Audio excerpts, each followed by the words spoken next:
Hello, all you positive heads out there. It's so good to be back with all you beautiful reflections of the one source consciousness that creates and animates all things.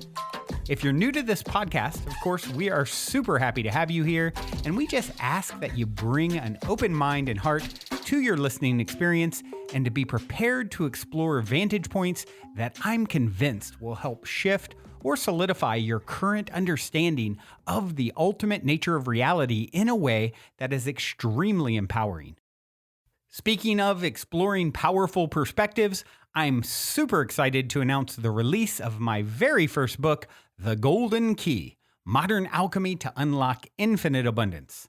If you're ready to alchemize the circumstances in your life so that your abundance expands to an entirely new level in 2021, head over to goldenkey.gift to download the audio or ebook as my gift to you by using the code POSITIVEHEAD.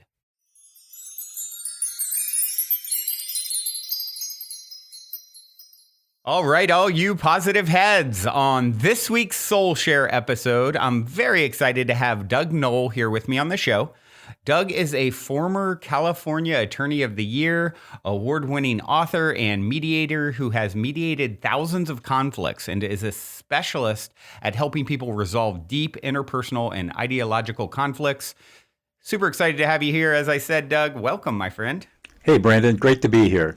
Yeah. This seems like a very timely conversation with some thing, with all the things that are going on, the conflict going on in the world, and then even dealing with some interpersonal issues in my own, with one of my businesses, and it just, when I saw what you do, I was like, yes, this is definitely a yes for me to go down this rabbit hole. So I'd like to start though with my cliche opener.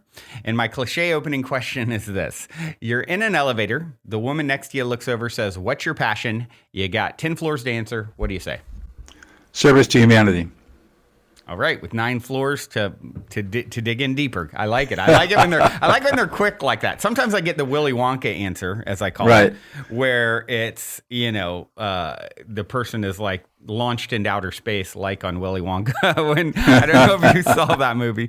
Well, if you would, Doug, I always love to get whatever feels relevant to share is regarding your backstory that's led you on this very unique path that you've traversed. Right. So I have a very interesting backstory. Not so happy, but interesting. So I grew up in Southern California, where you live, over in San Marino, which is in the Pasadena area, San Gabriel Valley. I was born into affluence and privilege, but I was born with a lot of disabilities. I was born nearly blind, partially deaf. Wow. 2 club feet, bad teeth, left-handed. Oh, I'm left-handed. I've got that one. I was, and this is in the 50s, 1950, when people didn't know how to deal with children like me. And as a consequence, I had a lot of emotional difficulties. I didn't know it at the time, but it took me years, decades to figure that out. But I had a lot of challenges. Fortunately, I guess, I was born with a good intellect and ended up graduating from high school and then going to Dartmouth College back east, Ivy League, and then came back to California, went to law school, practiced law for 22 years.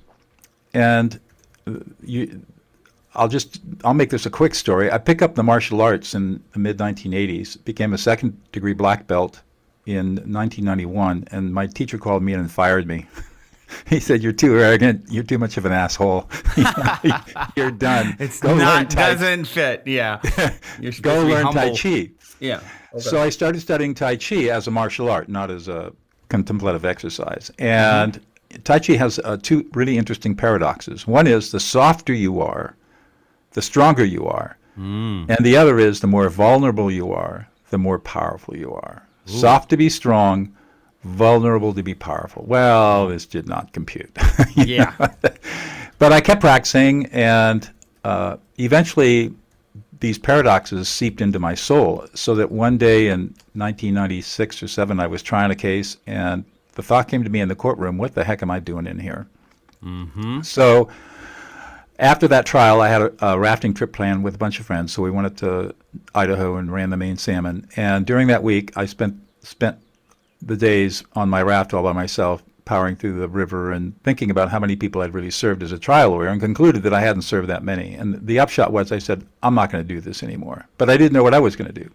Came back to town and was driving out of the mountains down to my office and heard a public service announcement for a new master's degree in peacemaking and conflict studies being offered at Fresno Pacific University. And that caught my attention, and ultimately I enrolled. And in the late 90s, I was a full-time graduate student, a three-quarters-time law professor, and a full-time trial lawyer. And that was the end of my first marriage. It was a little rough. So my partners and I couldn't come to agreement on what I was going to do. I saw the possibility of a different kind of law practice where I was actually helping people solve problems as opposed to litigating problems in the courtroom. And with 1 week's notice, I walked out, left $10 million on the table and just walked away from it all. And started my peacemaking practice in November of 2000 and never looked back. And that's kind of how it all started. I stumbled into, in 2005, I've been searching for a way to calm people down because obviously that's what my work was as a peacemaker. And I stumbled on this idea in 2005 in a very difficult conflict about listening to emotions. And it worked like a miracle. I'd never seen anything like it. And I just stumbled into it. My back was up against the wall, and I heard from somewhere somebody telling me in the balcony, listen to the emotions. And I followed that, and these people quieted down almost immediately.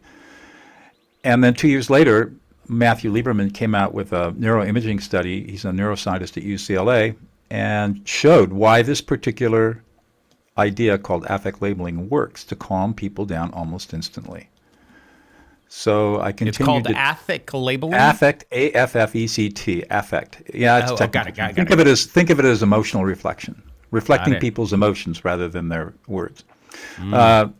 So I finally got, in 2010, my colleague Laurel Coffer and I started the Prison of Peace Project, and we began to train life inmates serving, living, in this case, women, serving life sentences in the largest, most violent women's prison in the world, up here in Central California. And we used this affect labeling as our foundational skill to train them how to be peacemakers. And it was unbelievable how it changed them. Wow. And today, Prison of Peace is, we've trained over 25,000 inmates in California, Connecticut, Greece, Italy. We're going to start up in Nairobi. Wow. So, that's turned out to be an amazing project. But we were able to acid test these techniques in maximum security prisons, in both men's and women's prisons, training lifers and long-termers how to become peacemakers and how to stop prison violence, which they did. Wow. They did. So that's kind of a long trajectory of where I come from. That is very, very inspiring. And I'd love to just dive in more. I know you say that we're 98% emotional and 2% rational. Right. And this is such a topic too that's like near and dear to my own heart. I know my own journey of self-awareness and sort of becoming my greatest and greatest self has all been around learning how to control my emotions and being a very fiery kind of personality, and that agitation and anger. And so, I'd love to hear, your thoughts on this 98% emotional and 2% rational. When I was studying for my master's degree, I ran across the work of, oh, come on, Doug. I ran across the work of, it'll come to me. I ran across the work of a guy who was a researcher at the National Institutes of Health, and he invented Paul MacLean, and he invented he described what he called the triune brain theory. And everybody's heard of this: the reptilian brain, the paleo-mammalian brain, and the neo-mammalian brain. And I thought, this explains everything, because if these three brains aren't lined up, then people have internal conflict, which leads to external conflict. And so one of the roles of the peacemaker is to get all these three brains working at the same way. Well, it turns out that's all wrong. He was wrong. No science to support what he's talking about. It was just his way of trying to understand. And he developed this back in the 70s, long before there was neuroimaging techniques and all the advanced brain scanning techniques that exist today. So I was introduced to John Allman, who's a neuroscientist at Caltech, And he sort of set me on the right road and tutored me. And so I was studying neuroscience in the late 90s and early 2000s before anybody knew what neuroscience was, because I figured out that, peace and conflict, it all starts in the brain. And so I ought to be understanding what's going on in the brain. And that led me to reading a lot of seminal texts. And I think it was one of Antonio Damasio's books. He used to be at University of Iowa or Iowa State. Now he's at USC, University of Southern California, and brilliant man. And it was one of his books where he talked about emotional somatic markers and all this technical stuff. And I finally got the insight that, wait a minute, we're not rational beings, we're emotional beings. Mm-hmm. And this is what all the neuroscientists were talking about. They weren't coming out quite that blatantly, but that's what they were all talking about. They say, you can't even be rational unless you're emotional first. Mm. And as I began to think about that, it made perfect sense to me, and I began to realize that one of the deep cultural problems that we have had for thousands of years, really, is this myth of rationality. Aristotle said what separates men from animals is rationality. He was wrong. Mm. What separates humans from other species is our emotions. No other species of animal have emotions. Only humans have emotions. Do you think that's true of like, I see dogs. Right. These videos of dogs on the grave crying about their exactly. owner. So they have affect, mm-hmm. but they don't have emotion, because emotions are cognitive constructs that we start creating at around 18 months of age in our mm-hmm. brains. Mm-hmm. And basically, you think of it as a database where we are having this affective experience. Affect is the experience of feeling good or bad, pleasantness or unpleasantness, that we experience all day long in all kinds of different variations.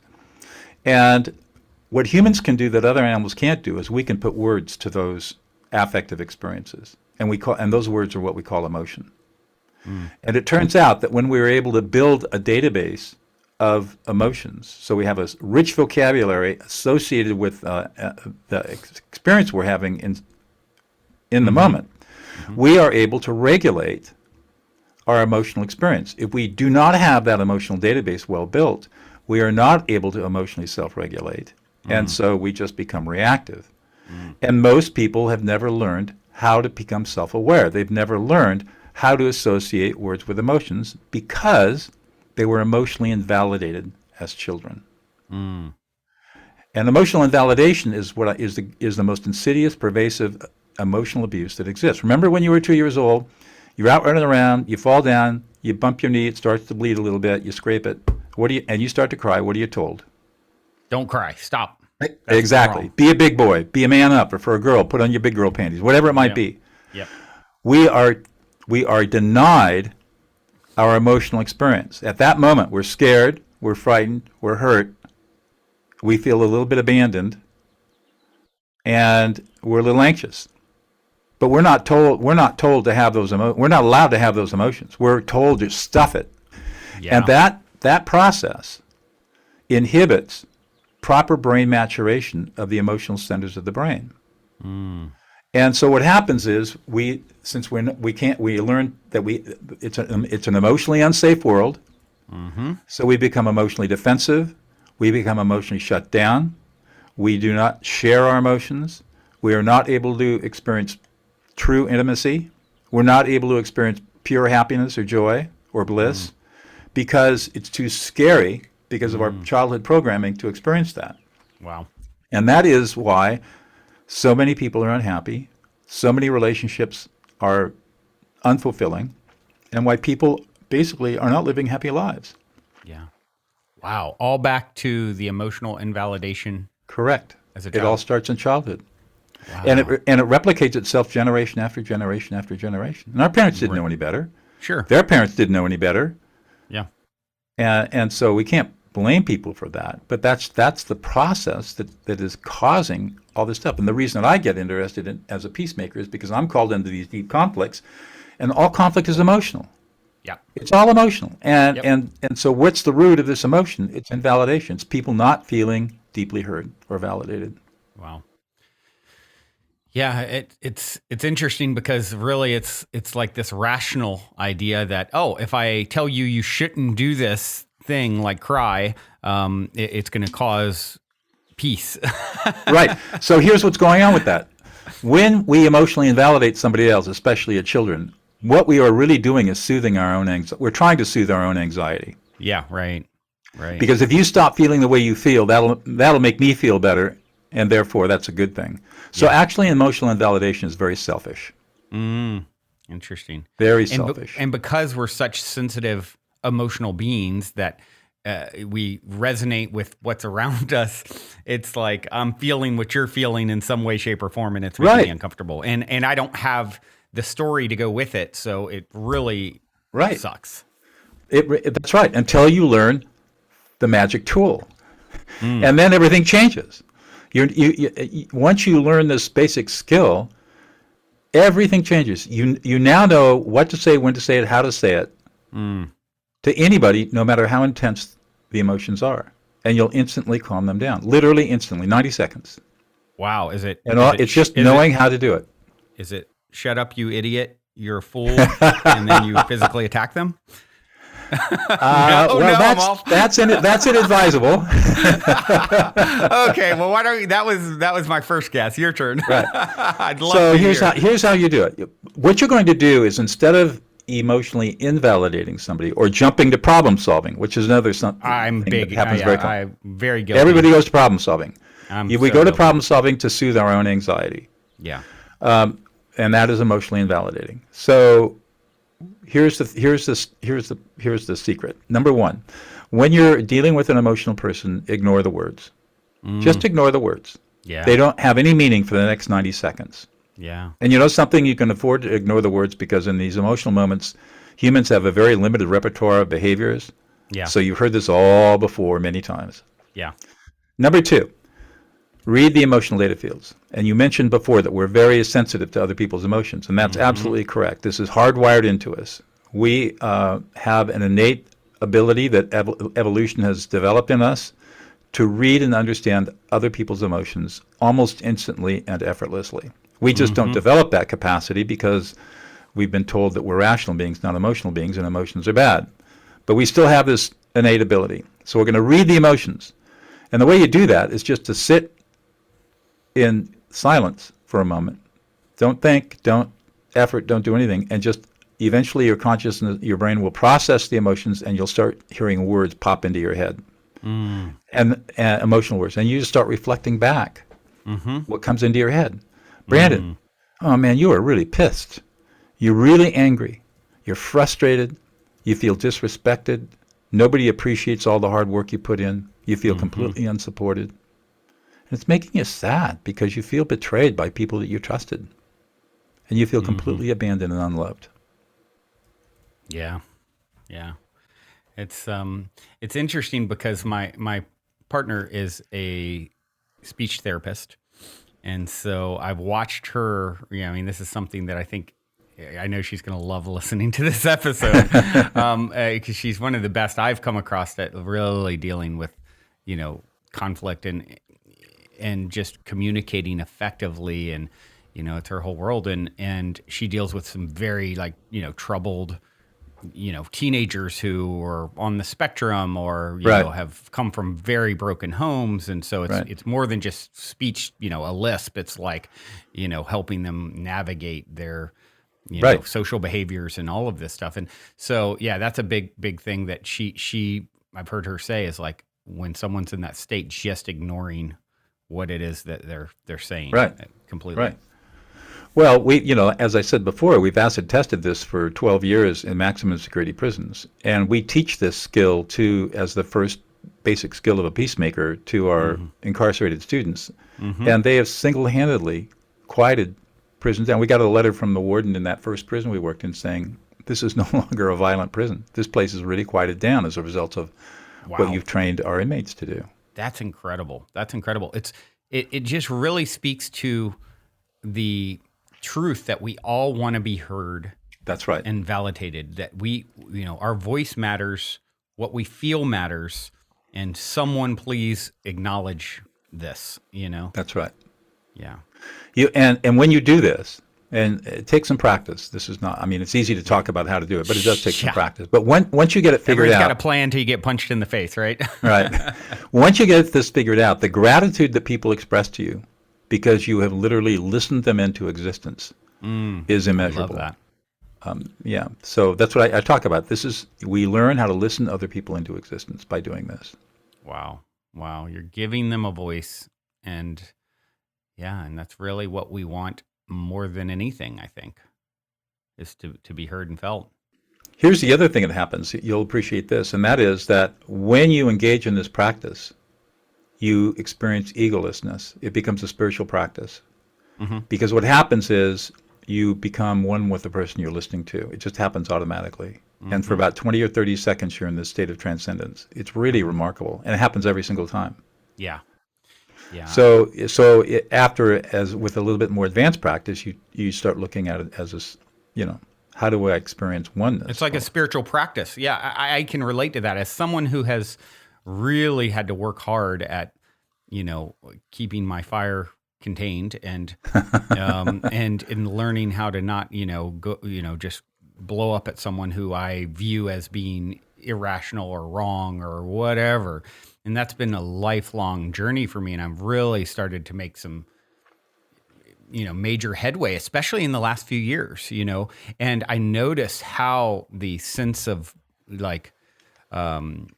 joy that kind of comes from, I navigated that really emotionally, maturely, and I held space, and I did not take the bait, Exactly. and get triggered. And it's almost like a high, that I experience from knowing my former self versus, my ability and my abilities and how they've improved.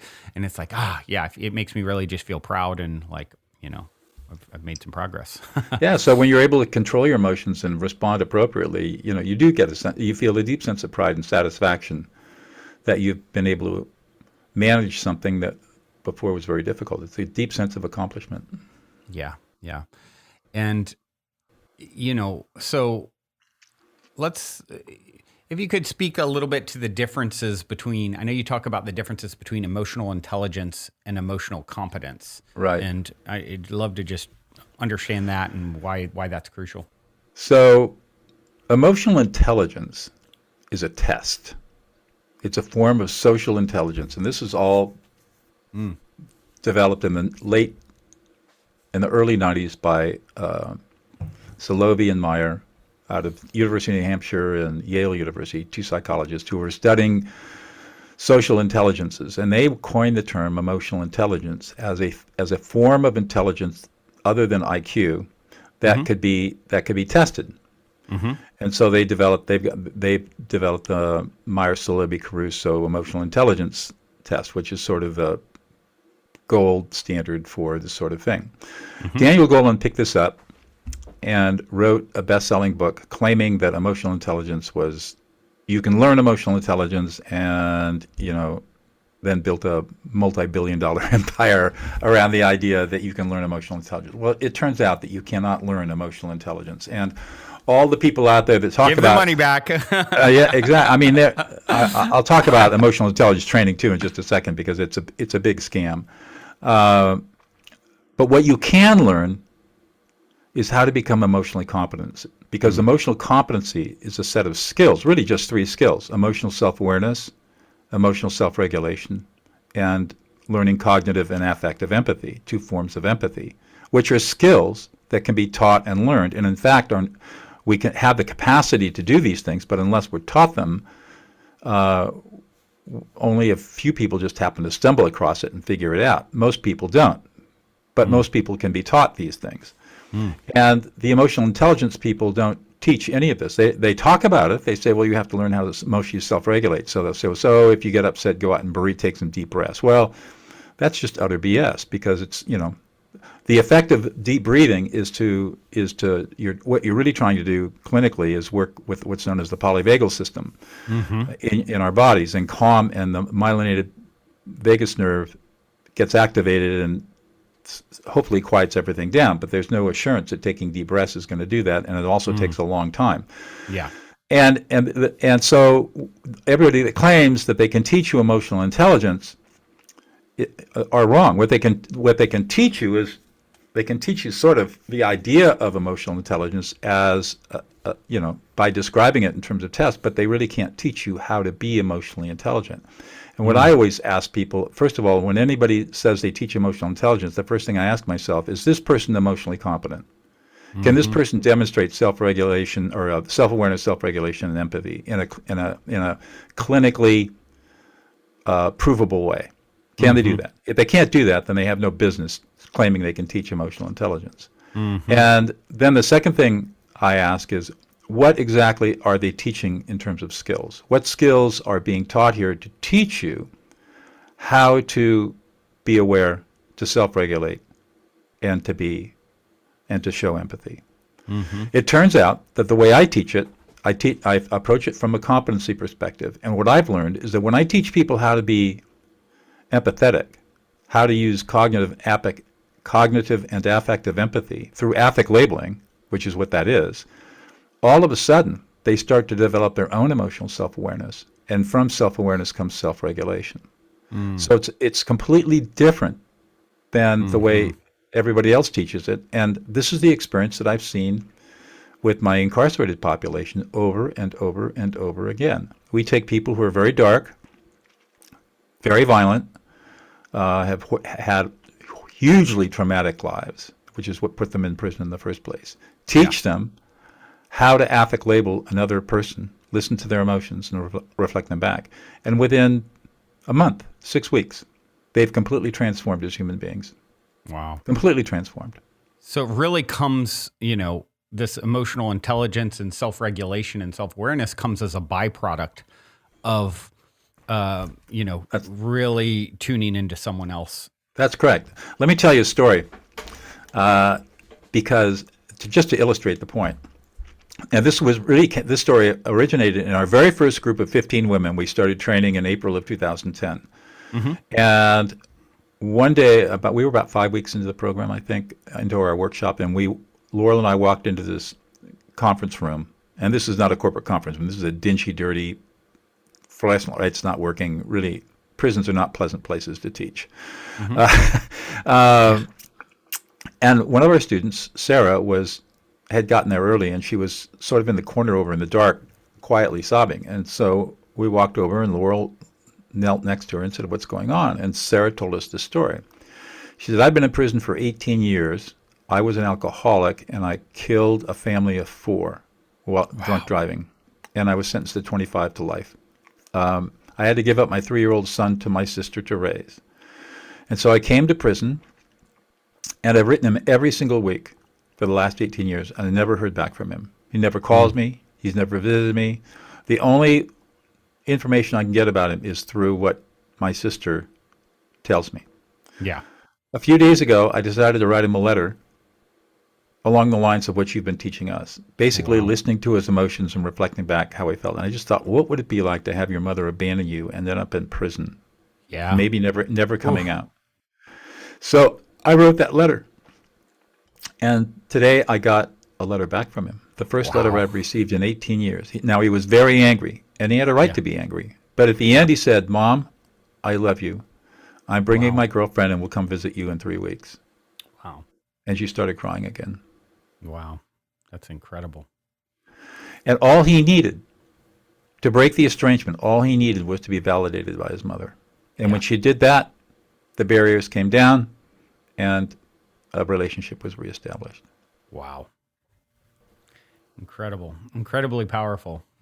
And simple. And even in the process of emotionally validating someone else, it's feels good, right? To Absolutely, us. yes. It's extremely affirming, life affirming, for both you and for the person you're listening to. Yeah. It's like a release on both ends. Yeah. Wow. So I've been dealing with in my own life I have someone who I'm involved with in one of my businesses, and this person, I started working with a few months ago, and a very high level of intelligence and understanding, also an attorney and, just has done a lot of really cool things and, just very, very intelligent and capable in the realm that we needed him to be for our business operations and some of the development that we're doing and growth that we're going through. And so, I always think of a former business partner years back who used to say, look, you don't just get people's talents, you also get their dysfunctions whenever you're, working with someone. Right. And so some of that has come to light where there's just like, there's so much irony. This person is, professing their what a great communicator they are, and they're actually giving a speech at some conference because of it. And meanwhile, it's like the trail of communication has been so poor, or just sort of their lack of, there's a lot of personal stuff going through, things happening in their life and a divorce, and and so it's obvious a lot of times they're just not fully on top of it. And we brought them in to be a leader, and it's like they're not demonstrating leadership capabilities at all. Hey, they're highly intelligent and have had some great ideas and thoughts, and being on top of the ball, being a true leader, communicating effectively. Been getting some weird messages, in the evening, which we think might be, attributed to some alcohol use. And, it's just like, oh, and then, so me and my brother is my partner with this particular business. What do we do? We've got someone who is emotionally, incompetent, who thinks they're an incredible communicator, and we really like them and care for them on a personal level. And it's like, it's something that I'm literally dealing with right now, how to navigate it. Is the dysfunction too great? And, and you realize someone can be super intelligent, but really hasn't done the work, the self-examination so I'm just curious. I know I'm just kind of throwing a lot at you there. The problem that you lay out is so common. Yeah. Where people are technically proficient. Yeah. And emotionally retarded. Yeah. We see this in lawyers. Certainly I was that way for many, many years. Yeah. Doctors have this problem. Any professional people have this problem. Business people have this problem, because our whole society is oriented towards gaining technical skills, building up our critical thinking skills, our ability to problem solve, to gain knowledge and use knowledge appropriately, data, and that sort of thing. And so our society values all of that. Our society devalues emotional skills. You'll hear this term in business. People use the term soft skills. Oh, that's a soft skill. Well, they don't know where that term came from. It came from the U.S. Army. And the U.S. Army in the 1960s began to realize that there was a lot more to winning a battle than driving a tank or shooting a rifle. And so they started evaluating and categorizing what are all the skills that a battlefield commander has to control a battle space. And they unfortunately used the term soft skills as opposed to hard skills, shooting a rifle or driving a tank. And it's become a pejorative in business. And the second problem that comes up from what you describe is also very common, which is people, because of their intelligence, are put into positions of leadership that they are not qualified to lead because they've never been taught leadership skills. Yeah. So what I tell people that present me this problem is, number one, try affect label. You learn to affect label, learn how to reflect emotions, then try reflecting back their emotional experiences and see if that doesn't shift them. Second, see if they're willing to learn how to listen to emotions, because that will help them. And third, find a coach a leadership coach who can really coach them in what it means to be a leader, because just being smart and being technically proficient does not mean that you're a leader. Leadership requires a completely different set of skills than being a manager or having technical proficiency in something. Yeah. And especially when people come to leadership from engineering or information technology or data, where it's all highly technical and mathematical, and even law, for example, where it's all very abstract and very cerebral. Yeah, he's law and tech. So Okay, so and why law and tech? Because abstract ideas kept him away from having to look at his own emotional experience. He was drawn to that kind of work because he had an intellect and feels emotionally unsafe and inside incredibly insecure. And so he covers it up by being an expert in law and technology. Yep. And yet leadership requires you to be a whole person, not just a technically proficient person. Right. So he has, in order for him to succeed in life, he's going to have to learn. He's going to have to go through the difficult process of learning more about himself. And so, for my recommendations, that he learn, first of all, start learning how to affect label, listen to emotions, and reflect them back with his people. That'll help a lot. And then get some good coaching on what is effective leadership. Yeah, and how, I think of a book. What's the woman's name that's really popular right now? How to Do the Work. I don't know if you're familiar. I'm not familiar with it now. Yeah, she's a very popular author. I'm blanking on her name now, but it's funny because as we're talking, I'm even thinking, maybe I should even share this episode with him. And then I think of the insecurity and ego bit.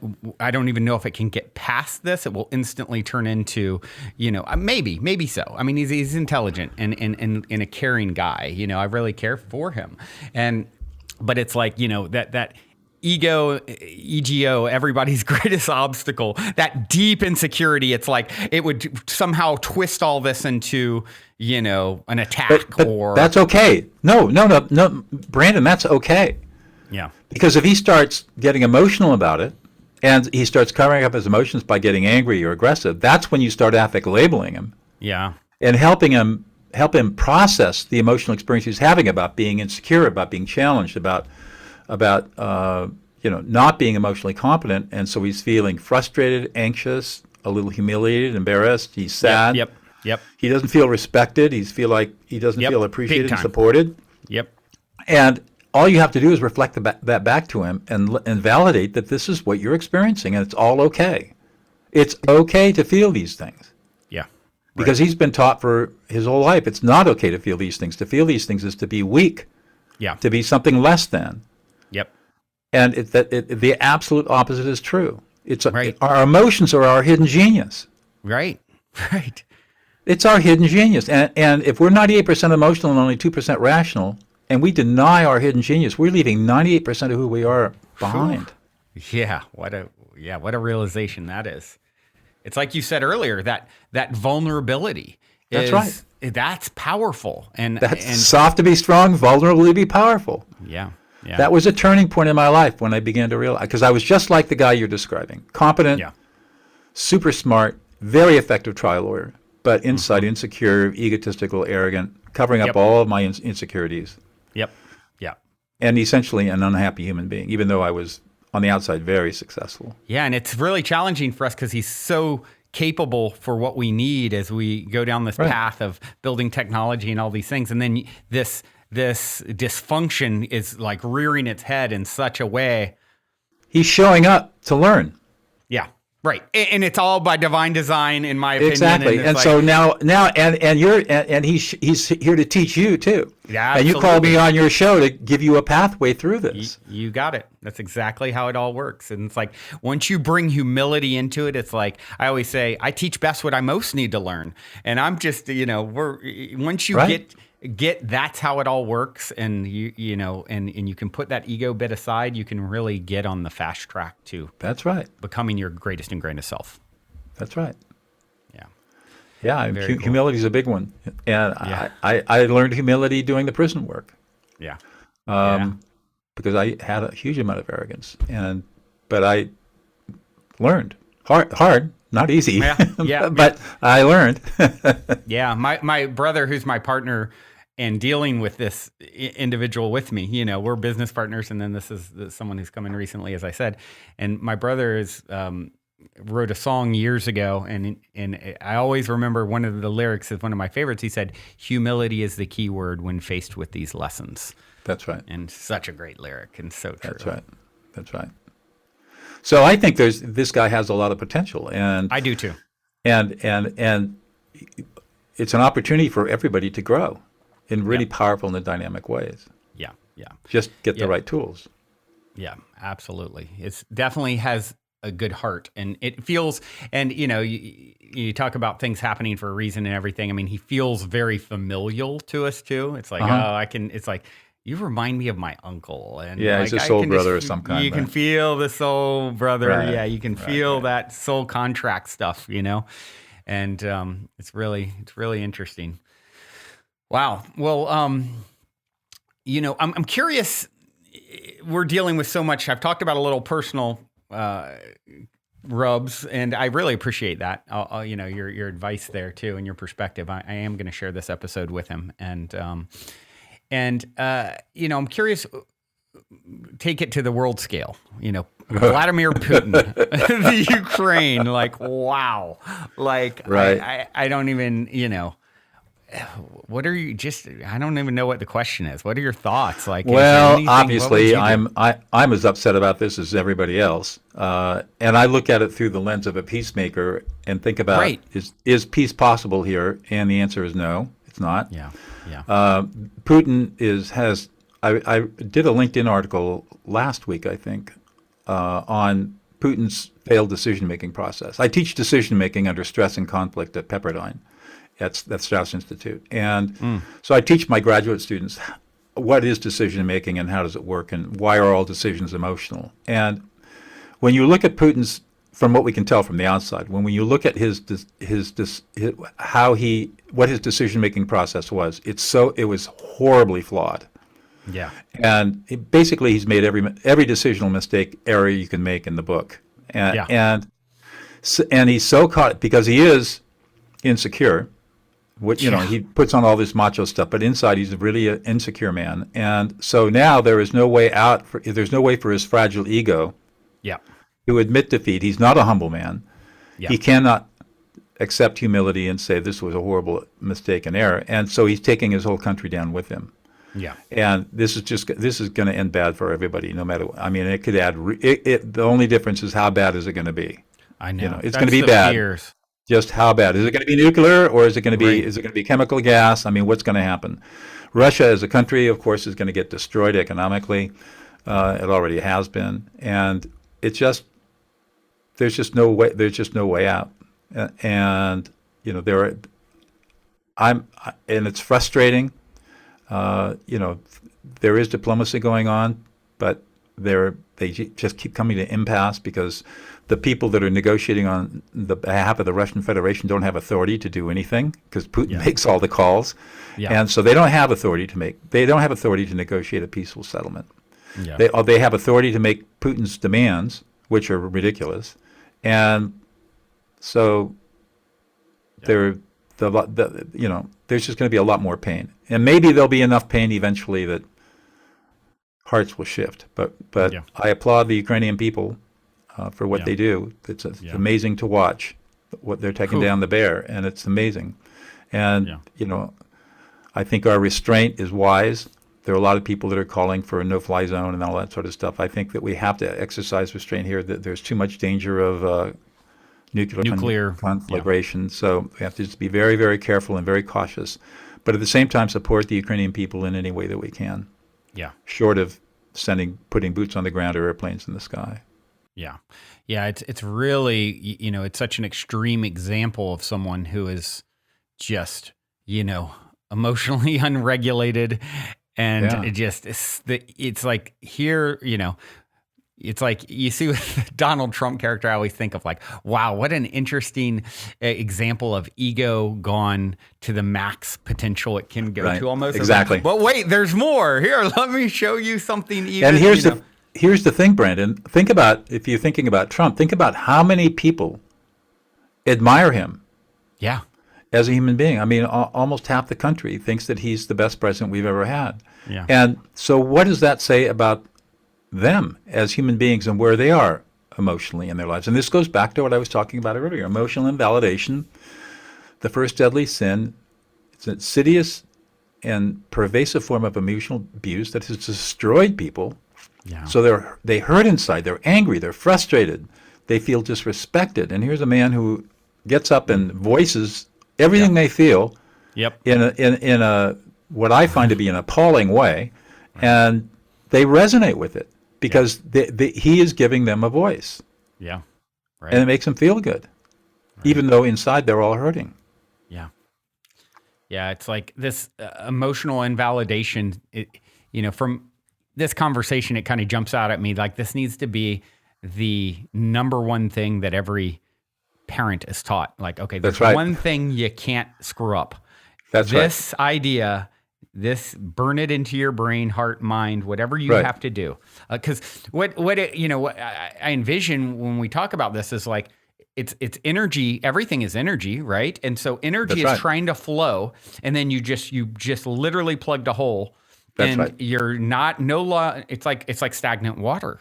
That's right. Right? It gets dirty and That's corrupted exactly right. These great metaphors. I talk about parenting as as a parent, you have to be an emotional coach. Yeah. You got a 3-year-old, a 4-year-old. Their brains are not anywhere near formed. Their emotional centers are barely coming online, and you expect to deal with a 3 or 4-year-old with logic and reasoning? Give me a break. Yeah. Right. Now, here's the sad thing. I've talked to a lot of parents. I have found very few parents in their 20s mostly who are willing to do this work. Mm-hmm. They just don't want to learn. Wow. It's so sad. Wow. Interesting. Because I come from this, maybe this will offer you a glimmer of hope.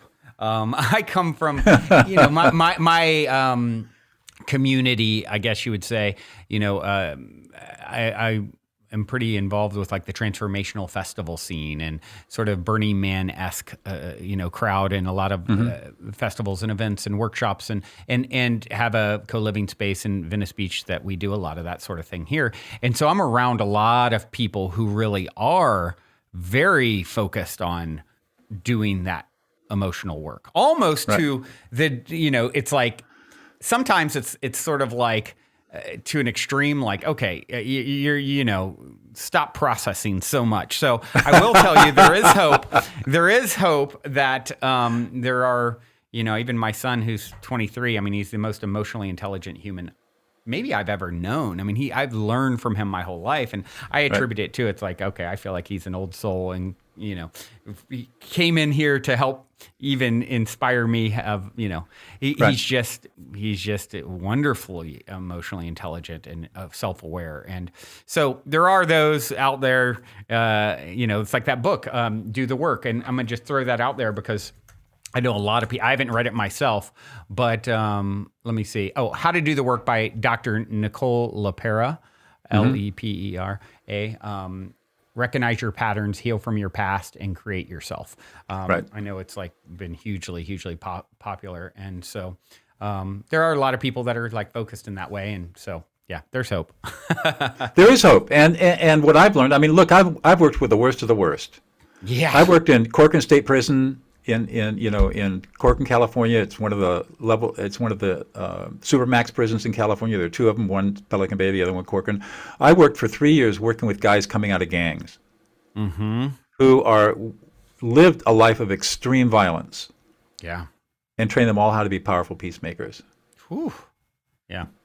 People can change. That's what my partner's working with, except they're 16 and in those gangs, or there 15. You go. They're on their way up, and it's like that's right. Even I'm going to make her listen to this episode. I mean, there's hope. I mean, if I can train a peacemaker to be if I can train a murderer to be a powerful peacemaker, yeah. Imagine what I can do for you. Yeah. Right. It's absolutely learnable. These are learnable skills that will change lives. Yeah. And I see it in the prisons. I mean, here's another thing to think about. I mean, of all this incarcerated people we've trained over the last 12 years in California, I'm going to say about 2,500, maybe 3,000 have been released. Not one report of recidivism. None of our students have reoffended.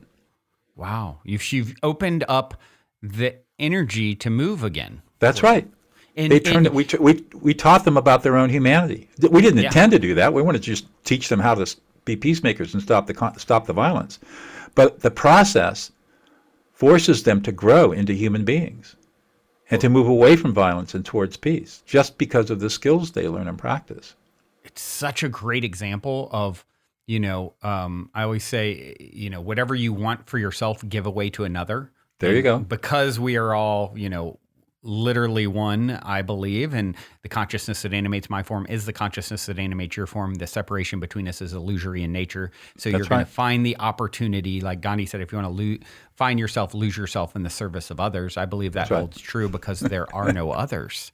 And once you have then given that voice to someone else, it's like giving it to yourself too. And all of a sudden the energy centers open up again and it's flowing. So you're not this time bomb that's exploding on everyone. That's right. That's exactly right.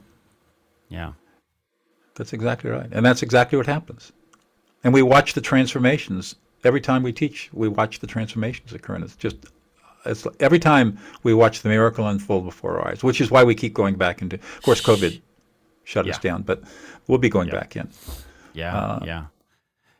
What is your best piece of advice for someone listening who's dealing, who's dealing with, emotional turbulence in their life?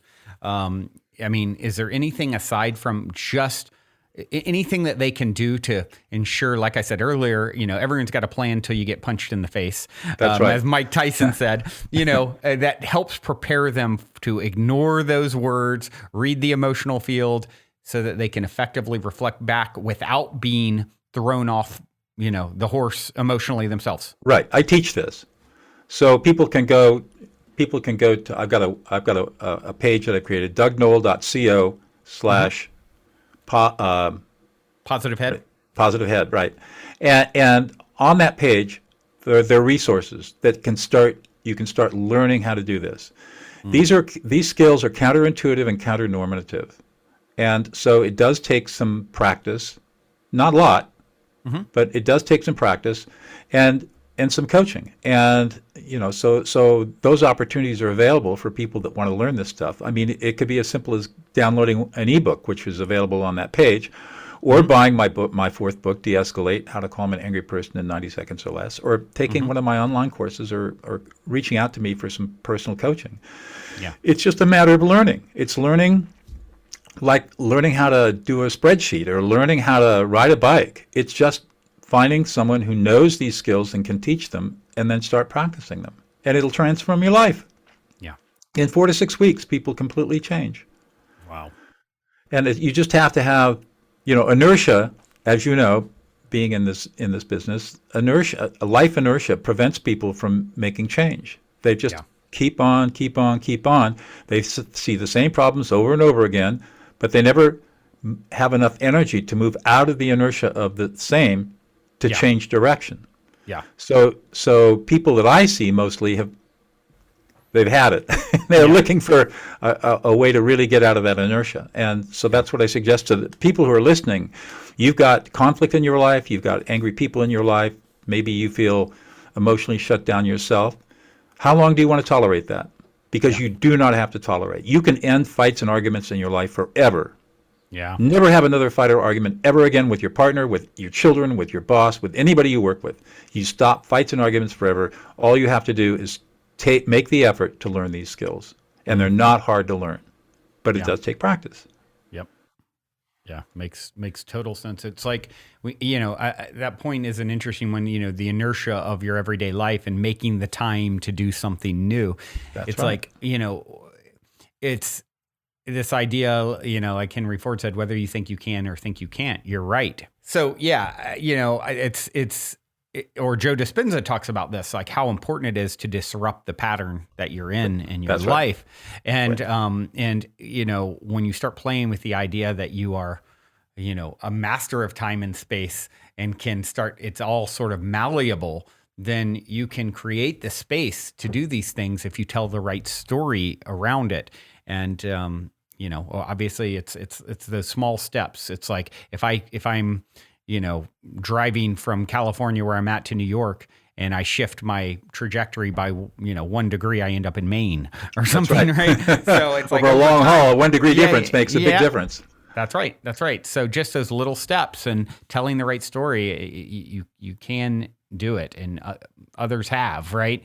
So, one of the things as we sort of wind down here, I'd love to ask, as the listeners know, I love to hear inspiring stories of synchronicity, serendipity, positive paranormal story, or maybe in your case, it's a story of, just great redemption through this work. But I'd love some story time if you have something fun to share. Yeah, I think what I'd like to do is share with you the story of how Prison of Peace started. Okay, great. So it was August 19th, 2019, and I got a phone call from my dear friend and colleague Laurel Coffer, who lives in Los Angeles. She's over in the Calabasas area. And she called and said, "You got a moment?" And I said, "Yeah." So she reads me this handwritten letter from a woman serving a life sentence without possibility of parole at Valley State Prison for Women in Chowchilla, California, asking Laurel whether or not Laurel would be willing to come in and train lifers how to be peacemakers and mediators because they were tired of the violence. And she said, "What do you think?" And she called me because I live up here, and also I'm a secondary black belt, which she felt comfortable with. It helped.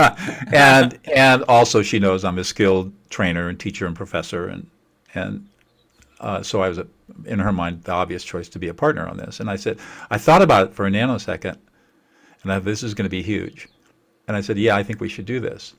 It turns out that Susan Russo, the woman who wrote that letter, had written 50 letters.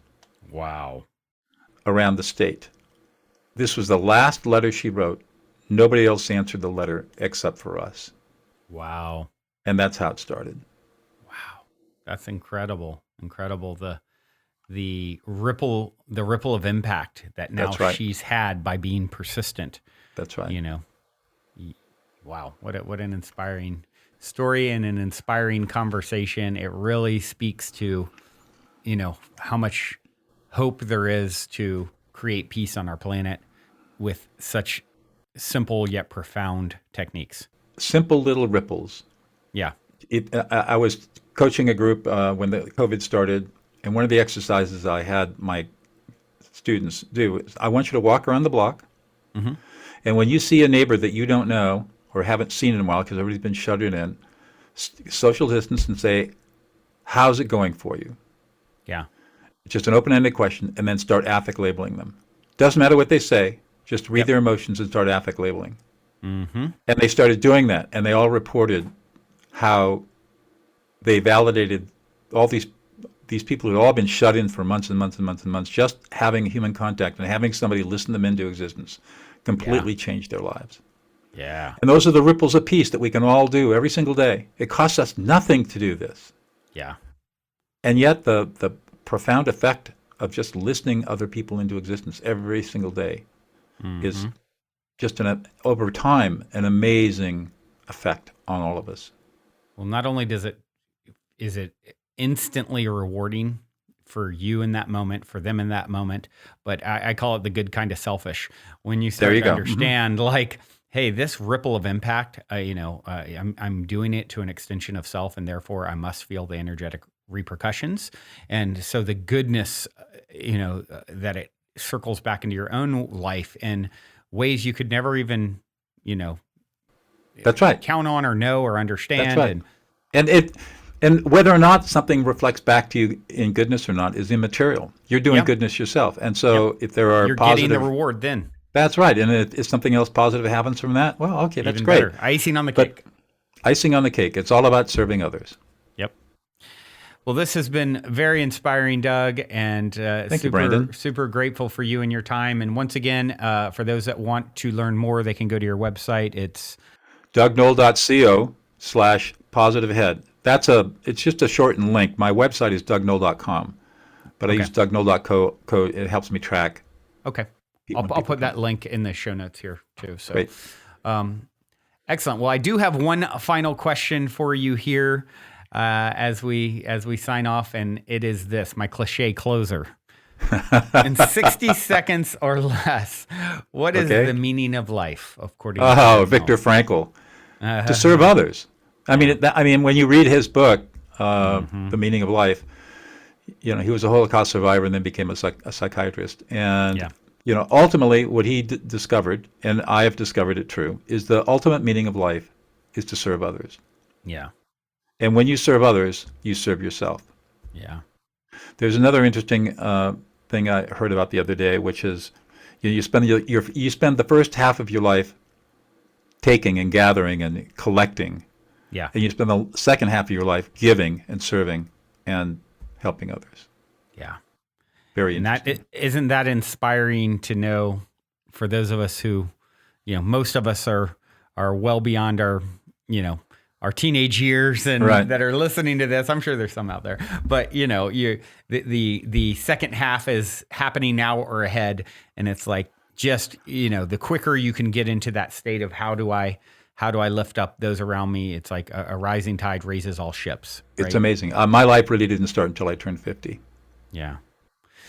Doug, this has been so inspiring. As I said, thank you so much for taking your time and sharing your wisdom, and all of you out there for tuning in your beautiful brainwaves and incredible hearts. Until next time, journey well. Also, before we sign off, I wanted to remind you to download the Golden Key audio or ebook as my free gift to you at goldenkey.gift using the Golden Key code POSITIVEHEAD. And please, if you enjoy my gift, leave a positive review on Amazon so others can find the book and unlock their lives with the help of the Golden Key as well.